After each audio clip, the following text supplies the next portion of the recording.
아, 여러분 안녕. 아, 머리구나. 여러분 안녕. 머리를 좀 산뜻하게 잘라봤습니다. 근데 지금 약간 지금 제가 약간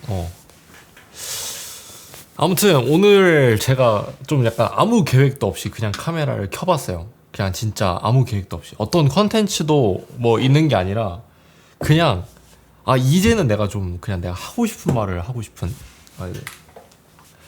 지금 이런 컨텐츠를 기획을 했습니다. 그러니까 이게 무슨 컨텐츠가 될 것 같냐면 저는 그렇게 봐요.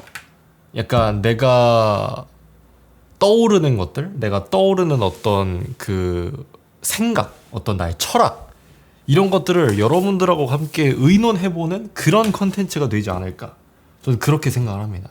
일단 뭐 어떤 주제가 있기 때문에 그 주제에 대해서 그냥 파생해서 나가서 제 생각에 대해서 얘기를 해볼 거고, 뭐 제가 여태까지 여러분들이 봐왔던 컨텐츠들처럼 막 이렇게 인서트가 화려하고 이런 컨텐츠는 아닐 것 같아요. 그냥 약간 이렇게 좀 시간은 있지만 약간 팟캐스트 같은 느낌으로 진행을 하게 되지 않을까 그런 생각이 듭니다. 그 팟캐스트니까 마이크 좀 내려와도 되죠, 그죠?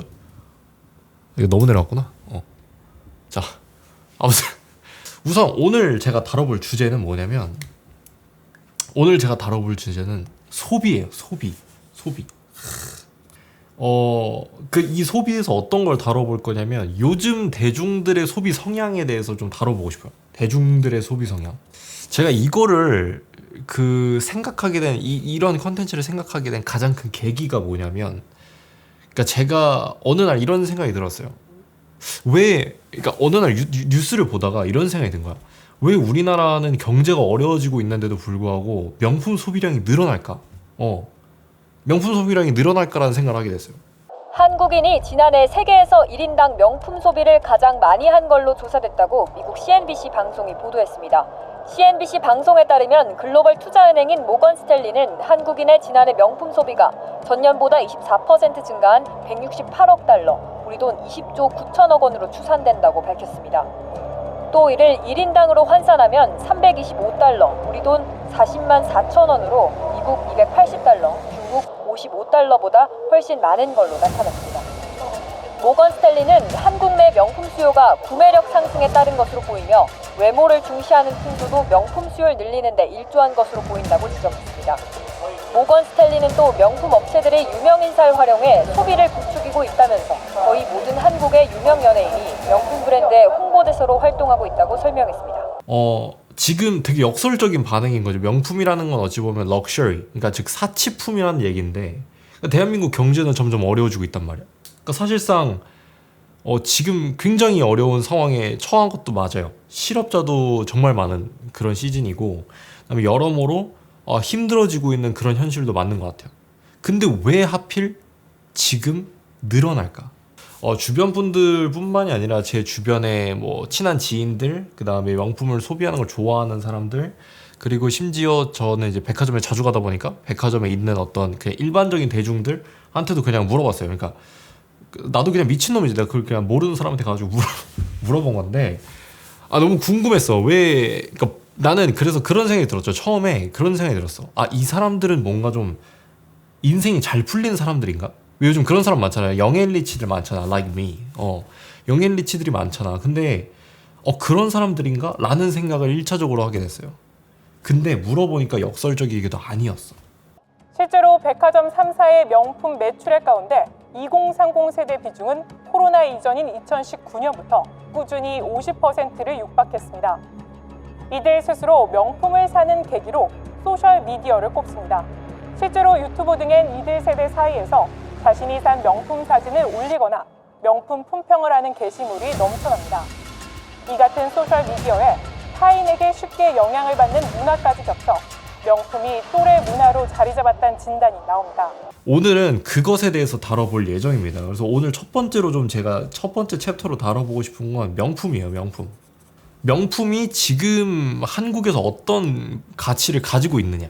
그러니까 오늘 컨텐츠는 어디까지나 전부 다 제 생각이고 어떤 공식적인 연구 자료도 없고, 이런 연구들은 제가 이제 앞으로 대학원을 가서 이제 대학원에서 제가 연구 논문을 주제로 할 때 굉장히 많은 도움이 될 것 같아서 연구 논문의 주제를 영상으로 푼다, 이렇게 보시면 될 것 같아요. 해외 여행도 다녀봤고, 그다음에 해외에서 정말 쇼핑도 많이 해봤고, 그다음에 최근에 제가 이제 미국을 갔다 오면서 이제 여러 가지 소비 성향들에 대해서 느낀 거는 뭐냐면 한국이 이건 어찌 보면 자명한 사실이에요. 한국은 유난히 좀 겉보이는 거에 되게 중요한 나라인 것 같아요. 사실상 우리나라에는 롤스로이스도 되게 많거든. 롤스로이스 우리 아파트 지하 주차장만 해도 람보르기니, 페라리는 정말 너무 많아요. 롤스로이스도 많고 마이바흐는 여기 거의 우리 아파트 단지에서는 거의 약간 어떤 느낌이냐면은 마이바흐는 약간 그랜저 같은 느낌이야. 람보르기니 사장은 이런 얘기를 했죠. 대한민국이 자기네 입장에서는 8위권인가 6위권 국가다.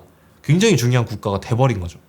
그만큼 우리나라는 약간 럭셔리한 브랜드에 대해서 굉장히 그 부가가치를 많이 가지고 있는 국가다 보니까 우리나라는 명품이 조금은 약간 신분증 같은 느낌을 가지고 있는 것 같아요. 그러니까 단순한 과시라고 치부하고 싶진 않아요. 단순한 과시라는 느낌보다는 조금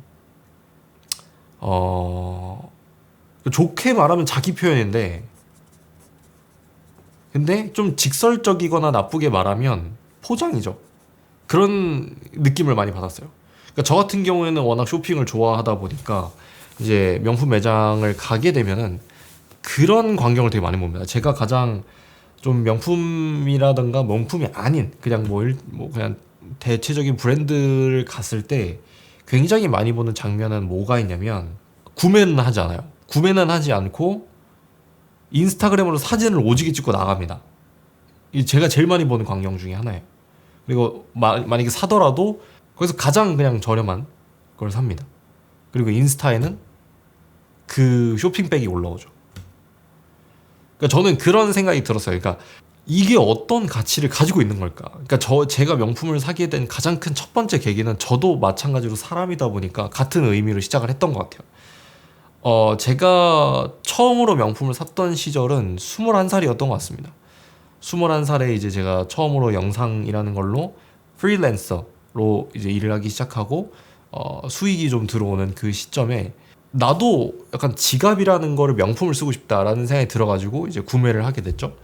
그러면서 이제 어찌 보면 명품 소비를 시작했다라고 볼 수가 있을 것 같은데 근데 저는 요즘엔 약간 그러니까 저는 요즘에는 좀 많이 바뀐 것 같아요. 저는 약간 어떤 식으로 소비를 하냐면 저는 요즘에 아무래도 직업이 약간 브랜드, 마케팅, 매니지먼트 이쪽이다 보니까 자연스럽게 그 브랜드, 그다음에 그 브랜드가 가지고 있는 가치, 역사에 대해서 굉장히 많은 고민과 공부를 하게 되는 거거든요. 제가 어떤 브랜드에서 구매를 할 때는 그것이 단순히 그냥 비싸서 아니면 예뻐 보여서 구매한다는 것보다는 상대적으로 큰 거는 이 브랜드의 컨셉이 이런 거고 내가 앞으로 갖고자 하는 컨셉이 이런 거니까 이거에 맞는 컨셉을 파는 건 여기밖에 없는 거야. 그러니까 예를 들어서 그러니까 하나 예를 들어보자면 저 같은 경우에는 코치에서 옷을 사는 걸 되게 좋아해요. 어떤 분들은 그런 말을 하는 경우도 있습니다. 야, 보급형 명품을 사서 어디다 쓰냐. 그러니까 우리가 흔히 코치 같은 라인업을 엔트리 명품이라고 얘기를 하거든요. 근데 엔트리 럭셔리 같은 경우에는 사람들이 많이 깔보는 경향이 없지 않아 있어요. 그들이 가지고 있는 어떤 그 아이덴티티라는 게 있거든요. 그 가죽에 특화돼 있고 그러면서 좀 약간 엔트리 럭셔리라는 것 자체가 조금 합리적인 가격을 가지고 있는 물론 이제 가격이 그렇게 합리적이진 않아요. 그러니까 좀 그런 상황인데 아무튼 그래서 좀 저는 제가 사고 싶은 컨셉이 코치에 있었기 때문에 사는 거거든요. 근데 제가 사고 싶지 않은 컨셉이 어디에 있냐면 구찌에 있어요. 저는 이제 액세서리도 굉장히 많이 가지고 있고 향수도 있고 선글라스도 있고 사실 옷 빼곤 다 있거든요. 그러면서 제가 느끼는 건 뭐냐면 구찌는 제가 소화할 수 있는 능력은 없는 것 같아요. 그래서 저는 구매하지 않는 거죠. 저 같은 경우는 쉽게 말하자면은 이 브랜드, 그러니까 내가 어떤 원하는 이 제품이 그 브랜드에 있었기 때문에 그냥 산 거예요. 그런 경우인 거고, 그러니까 제가 예전에 저희 모습에 대해서 많이 반성을 했죠. 왜냐면은 어느 날 정말 뭐 남들이 정말 뭐 인정할 만큼 좋은 브랜드의 옷을 사도 나랑 안 맞는 그런 문제가 생기는 거야. 저랑 어울리지 않는 거죠. 그러다 보니까 이게 약간 그런 느낌인 거야. 약간 그 명품을 애써서 처바르고 나온 느낌이 돼버리는 거죠. 그래가지고 저는 이제 그런 식으로 구매를 하는데 요즘에 제가 느끼기에 좀 안타까운 거는 한국의 경우에는 명품의 어떤 그냥 명품이어서 사는 거지 이 브랜드가 가지고 있는 어떤 그 철학이라든가 어떤 디자인의 방향성이라든가 이런 거에 대해서 고려하는 스타일은 아니다 라는 생각이 들어요. 그러다 보니까 우리나라의 패션 피플들이 사실은 이제 외국으로 나가면 그다지 패션 피플들은 아니거든요. 프랑스라든가 이탈리아라든가 아니면 뭐 스페인이라든가 하물며 그냥 미국을 가더라도 그러니까 우리가 어찌 보면 우리의 패션의 지향점은 저는 개인적으로는 해외에 있다고 생각해요. 네. 그렇기 때문에 명품을 소비하는 거고 그렇게 보는데 우리나라는 뭐냐면 그 옷들을 입은 사람들을 보면은 그게 난 그렇게 잘 입었다고 생각하진 않아요. 저는 개인적으로는 패션이라는 거는 어떤 자기만의 철학이 있어야 된다고 보거든요. 그러니까 제 주변 사람들이 저한테 항상 하는 말은 그거예요. 그러니까 유행을 따라가진 않고 그냥 이 옷을 보면은 그냥 내가 떠오른다. 이런 말을 하거든요. 그러니까 그런 것처럼 저는 패션이라는 거는 어떤 진짜 말 그대로의 개성, 자기만의 아이덴티티. 저는 그 이상 이하도 아니라고 생각해요. 우리나라에서는 애석하게도 그냥 명품이면 소비가 되는 그런 경향이 있는 것 같아서 저는 그게 가장 아쉬웠고, 그다음에 제가 정말 너무나도 안타까운 그런 지금 거의 하나의 대한민국 문화로 자리 잡아버린 게 뭐냐면 오픈런이에요. 오픈런. 제일 심했던 게 이제 롤렉스 오픈런이 있었고 샤넬이 있었고 에르메스가 있었고, 그러니까 솔직히 에루샤가 있었죠. 에르메스, 루이비통, 샤넬. 요 라인업들이 이제 오픈런을 주도해버렸던 뭐 그런 라인업들이고, 사실 구찌 같은 경우에는 이제 그런 건 없었어요. 구찌 같은 경우에는 어떤 오픈런 뭐 이런 거보다는 그냥 좀 콜라보 제품이 많이 나와서 도산대로에서 이제 팝업이 열리면 거기서 많이 좀 사가는 약간 그런 느낌이었던 거죠. 제가 예전에 도산대로에 열렸던 그 구찌 그 팝업에 초대를 받아서 갔다 온 적이 한번 있습니다. 초대를 받았는데 가면은 이제 뭐 그 당시 이제 팝업 첫날이다 보니까 막 연예인분들도 오시고 뭐 이런 날이었어. 약간 너무 안타까웠던 게 뭐냐면, 그러니까 이 구찌 매장에 들어와서 사진만 찍고 나가더라고요. 그러니까 정작 구매를 해야 될 사람들은 몇 시간이 걸리는 거예요. 물론 안 살 수도 있죠. 안 살 수도 있는데 애초에 목적 자체가 그거에 치우쳐져 있다는 거죠. 저는 그 사진을 찍는 행위 자체를 뭐라고 하는 게 아니라 명품에 목숨을 거는 거에 대해서 저는 좀 안타깝다고 생각하는 거예요. 왜 명품이라고 저는 생각을 하냐면, 개인적으로는 이게 예를 들어서 구찌가 예를 들어서 100년이 됐다고 쳐봅시다. 예를 들어서 100년이 됐다고 쳐봐요. 100년간의 이 역사, 그러니까 이 한 사업체가 100년을 운영해 왔다는 것 자체가 굉장히 대단한 건데, 얘네들이 어떤 그 기준점, 자기만의 어떤 기준점과 자기만의 예술성을 가지고 100년을 유지한 거란 말이죠. 우리는 그만큼의 가치를 주는 거예요. 돈으로 가치를 주는 거야. 지금 아무리 케링 그룹에 들어가 있고 그다음에 LVMH의 루이비통과 프라다와 뭐 오메가가 섞여 있다고 할지언정 그들만의 그 디자인 철학, 그다음에 예술 철학은 그대로 반영이 돼 있다는 거죠. 그렇기 때문에 아직도 대중들은 명품에 열광을 하는 거고, 그들의 패션이 결국은 지금 그 밑에 라인업의 브랜드들에 영향을 미치는 겁니다. 가장 단적인 예로 보자면은 구찌가 가지고 있었던 그 어떤 디자인의 스타일들이 그대로, 계승이라는 말도 아니고 그냥 거의 복사해서 갖다 붙여진 게 뭐냐면 MLB예요. MLB 매장을 가셔서 가방을 보면은 이게 구찌랑 뭐가 다른가라는 생각이 듭니다. 모자도 마찬가지고 뭐 양말도 마찬가지고 옷도 마찬가지고 다 똑같아요. 그러니까 이게 어떤 카피라는 느낌보다는 저는 약간 이 위에서 디자인에 대해서 트렌드를 이끌어버리면 이 밑에 있는 브랜드들, 걔네들은 따라갈 수밖에 없는 거죠. 그래서 명품을 소비할 때 저는 여러분들한테 좀 말씀드리고 싶은 건 뭐냐면, 저 우리 채널 구독자들 아니라 할까봐 제가 얼마 전에 설문조사를 올렸죠. 여러분들의 소비 성향은 어떠한가 그랬더니 무계획 플렉스가 굉장히 많았어요. 나는 그거에 대해서 굉장히 칭찬합니다. 무계획 플렉스 한 번쯤은 해볼 만해. 저도 굉장히 옛날에 정말 뭣도 모를 때 무계획 플렉스 정말 많이 했어요. 정말 인생에 계획이라는 게 없는 사람만큼 돈을 써제꼈거든요. 정말 한 달에 몇백만 원씩. 그거는 약간 어떤 느낌이냐면은 한 번쯤은 해봐야 되는 것 같아. 왜냐면 정신을 차리기에 딱 좋아. 약간 이게 다 쓸데없는 짓이구나라는 걸 한 번에 딱 깨닫기 너무 좋은 그런 소비 성향이다 라는 생각이 들고요. 조금 여러분들이 명품을 소비할 때 제가 좀 팁을 드리자면은, 그러니까 저도 뭐 명품을 정말 많이 산 사람은 아니지만 그래도 좀 이 나이 또래에 비해서 많이 사는 편이거든요. 이 명품을 소비하는 데 있어서 가장 중요한 건 실패하지 않는 겁니다. 그러니까 이 실패하지 않는다라는 게 무슨 의미냐면은 이 브랜드를 이해하면 실패할 일이 없어요. 그러니까 예를 들어서 이거예요. 그러니까 여러분들이 구찌를 사러 들어갔어요. 근데 구찌를 사러 들어갔는데 예를 들어서 이정재 씨가 어떤 정장을 입었어. 근데 저기 너무 멋있어 보였어. 그다음에 잔나비가 어떤 옷을 입고 나왔어. 근데 멋있어 보였어. 나 저걸 사고 싶을 거야. 본인한테 맞을까요? 안 맞는다는 얘기죠. 예를 들어서 본인의 스타일이 굉장히 댄디하고 굉장히 좀 모던하고 좀 깔끔하고 심플한 스타일을 추구한다. 근데 구찌에서 들어가 산다? 그거 굉장히 어불성설입니다. 사실. 구찌는 약간 레트로하면서도 럭셔리함을 강조하려고 하는 그런 브랜드예요. 그게 지금은 아마 이제 쫓겨났나 그랬을 텐데 그게 이제 알렉산드로 미켈레. 그러니까 알렉산드로 미켈레가 구찌에 들어오면서 구찌는 사실 굉장히 큰 호황을 맞이했어요. 알렉산드로 미켈레가 가지고 있었던 그 약간의 리치한 그런 느낌? 좀 약간 그런 느낌인 거죠. 그러니까 벌이 좀 크게 들어가면서 벌과 뱀과 이런 것들이 크게 들어가기 시작하고 그다음에 좀 약간 조금 더 레트로스러워지면서 그 구찌만의 어떤 컬러를 완벽하게 정립하게 되는 거죠. 좀 더 캐주얼하지만 레트로한 느낌? 이런 역사들이 있거든요. 루이비통도 가지고 있고 샤넬도 가지고 있고 그다음에 에르메스도 가지고 있고 그러니까 이 각 브랜드들마다 어떤 이런 역사들에 따라서 지금 디자인의 방향성이 달라요. 우리가 그런 느낌을 받진 않잖아요. 그러니까 루이비통 들어갔다가 에르메스를 들어갔더니 뭐 그게 그거네 이런 생각하진 않거든요.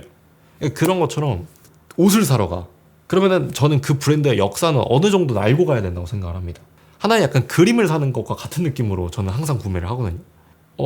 만약에 그림을 산다고 쳐보자고요. 우리가 미술관에 가서 그림을 사는데 역사를 몰라. 그러니까 이 화가를 몰라. 그 다음에 이 화가가 얼마나 대단한지도 몰라.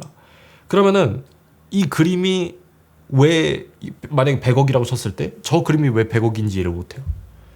그렇지만 우리가 레오나르도 다빈치의 그 그림을 보고 100억이라고 한다면 이해를 하잖아요. 그런 느낌인 거죠. 제일 무식한 게 뭐냐면 제가 봤을 때 제일 무식한 거는 야 이거 야 명품 그냥 다 거품이야 라고 생각하는 건 되게 안 좋은 것 같아요. 하나의 저는 크리에이터로서 생각을 하지만 그들이 어떤 트렌드를 주도하고 있기 때문에 그 주도하는 리더에게는 충분히 그만큼의 값어치를 지불해야 된다고 저는 생각을 하거든요. 아무래도 우리나라의 인식 자체가 좀 겉보여지는 것에 대한 소비가 좀 약간 강한 인식이 있다 보니까 개인적으로는 그러한 좀 편견이 있지 않나 이런 생각이 듭니다. 뭐 제가 봤을 때는 명품을 소비하는 것뿐만이 아니라 어떤 브랜드를 소비하더라도 심지어 G샥을 사는 한이 있더라도 저는 그 브랜드에 대한 이해도는 반드시 있어야 된다고 봐요. 그냥 단순히 난 돈 자랑할 게 아니라고 한다면 그 브랜드에 대한 이해 가치가 없다고 한다면 저는 문제가 있다고 봅니다. 저는 이거는 정말 어떤 브랜드들 어떤 종류를 상관없이 해당한다고 봐요. 옷도 될 수 있고 향수가 될 수도 있고 신발이 될 수도 있고 또 때에 따라서는 스피커나 마이크나 아니면 어떤 이런 카메라가 될 수도 있겠죠. 예를 들어서 뭐 그런 거지. 뭐 라이카를 뭐 굳이 우리가 사야 되나요? 소니가 훨씬 좋은데. 그렇지만 우리가 라이카를 사고 싶어하는 이유가 뭐야? 사실 카메라계의 에르메스잖아요. 그러니까 카메라계의 끝판왕이야. 그 이유가 뭐냐면 그 라이카가 가지고 있는 특유의 색감이 있죠. 근데 그 색감이라는 게 어디서 나오냐? 라이카 역사에서부터 나옵니다. 근데 이거를 만약에 단순히 그냥 라이카를 사더라도 나 그냥 나 1,000만 원 정도 쓸 수 있으니까 그냥 살 거야. 이거랑 난 진짜 옛날부터 라이카에 이런 역사가 있어가지고 나 이걸 사고 싶어. 그래서 내가 열심히 돈을 벌어서 이걸 사야지. 이거랑은 의미가 다르거든요. 아직은 좀 그게 좀 부족한 느낌이 없지 않아 있어서 그게 좀 아쉬웠습니다.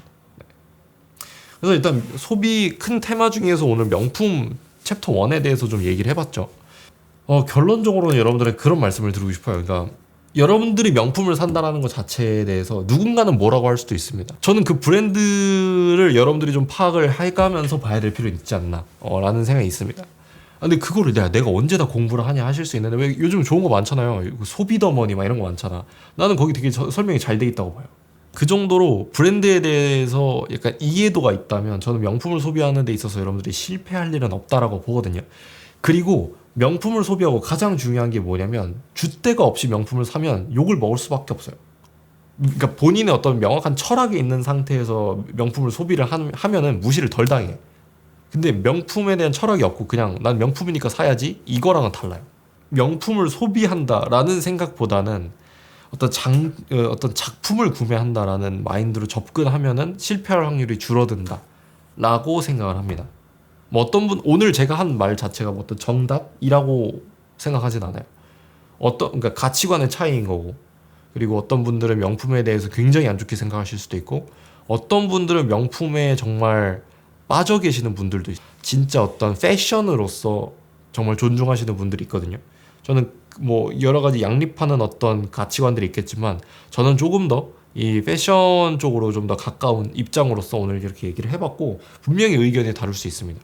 제가 원하는 이 컨텐츠의 지향점이 뭐냐면 막 서로 싸운다는 느낌보다는 그냥 이런 생각을 하는 사람도 있구나라는 정도로 서로 좀 이해하는 그런 장이 됐으면 좋겠다 라는 취지로 이 컨텐츠를 기획을 했거든요. 그래서 여러분들이 이 컨텐츠를 보시고 너무 공격적으로 반응하진 않으셨으면 좋겠고, 일단 앞으로도 이렇게 소비에 대해서 오늘 그 소비뿐만이 아니라 어떤 제품에 대해서 다뤄보는, 제품에 대한 시각을 다뤄보는 컨텐츠를 많이 진행을 할 것 같습니다. 여러분들에게 명품은 어떤 존재인지 댓글로 남겨주시면 감사드리겠습니다. 저는 다음 이 시간에 여러분들한테 더욱더 좋은 컨텐츠를 가지고 찾아뵙도록 하겠습니다. 리뷰의 요정 리퍼였습니다. 안녕.